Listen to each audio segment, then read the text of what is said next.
Hello hi नमस्कार मु आपण मानक स्वागत करछि मो यूट्यूब चैनल ले। आज आम करिया पोटल आलू कषा। पोटल आलू को काटिकी भल धोईकी नहीं जाइए। एबे आम कढ़ई की नहीं जाइए। कढ़ई गरम हो सारा पर सोरष तेल आड कली 4 चामच।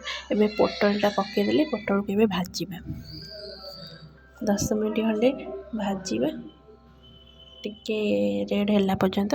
देखो मुझे एपट सेपट कर गोल देली भाजिया भितर मुझे मसलाटा रेडी कर देछि। देखो ये गोटे पियाज नहीं रसुण गोटे नहीं अदा टिके नहीं गोटे लंका टिके जीरा नहीं ताको बाटी सारा देखो पोटलटा प्राय अधा अधी हो सारा।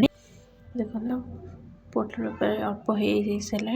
मुझे रखिदे जो आलूटा पकईदेवा दीटा एका सागर होदी न हो पछे आलूटा काढ़ीदेवा हो सारा आलूटा कम तेल रे दीटाक हो ना बेसी तेल दरकार होता आउ थे आलू पकई भाजी था तेल भी बेसी खाया भल न।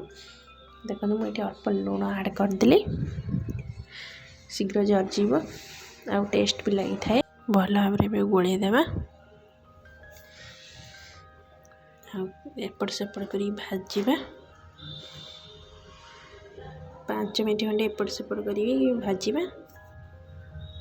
देखो मोर प्राय हो गला। जदि आपंकर आलूटा हो जाए पोटल हो ना आपको आलू को काढ़ी पोटल आउ टे भाजी पारे। मोर किंतु देखो दीटा हो गला। एबे मु कौन भी काढ़ीदेवी गोटे जगह को फिर कढ़ईटा को धोईकी किसी सोरष तेल आड कली कि चीनी आड कली भल रंग हवा सहित टेस्ट भी टिके लगी थाए। सबू मसला टे चीनी आड करदे टेस्ट टिके भल बढ़े थाए। देखो चीनीटा ऊपर को रेड कलर हो सारापर मुझे जीरा पकेली जीराटा फुटीगला मुझे गोटे पियाज रखीदी ताको जारदेवा पकईदेली पियाज को टिके जारी हो सारापर मु कौन करी ये टिके हल्दी आड करदेली पियाज रे कौन रंग होता है टिके हल्दी टिके भाजीदेली पियाज सहित।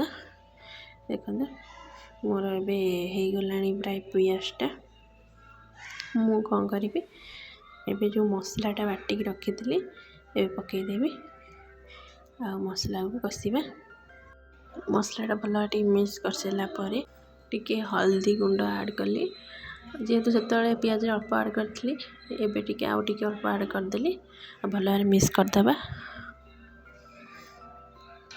भल टे मसला को कषा मसलाटा मोर हो गला। एबे कौन कर रखी काटिकी जो टमाटर छोट छोट मुठी थिला तो मु दीटा नहीं किंतु आपण चाहिए जब बड़ हो गोटे भी ने भल टमाटो को मिक्स करदे मसला सहित।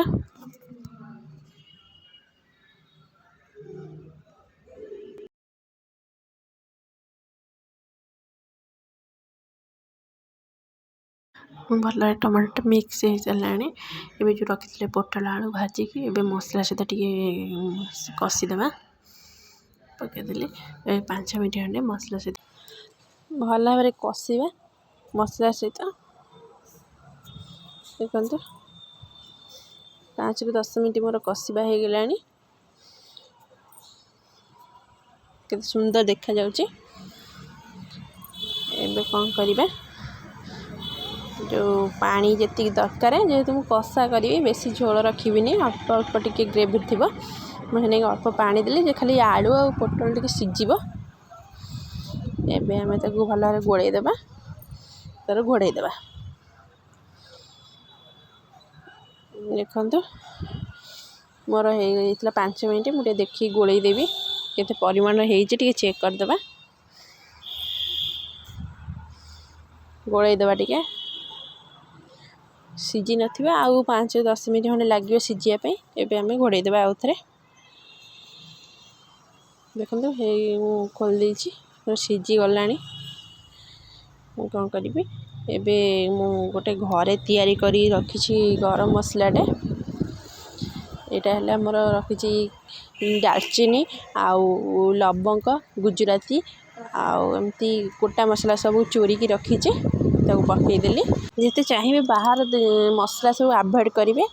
आ देखो मोर पोटल आलू कषाटा हो गला। जदि आपण मानक रेसिपीटा भल लगी थाए कमेंट माध्यम निहाती जनइबे ଆଉ ଲାଇକ୍ ସେୟାର ସବସ୍କ୍ରାइब କରିବାକୁ ଜमा ଭୁଲିବେନି। ରହୁଛି, ନମସ୍କାର।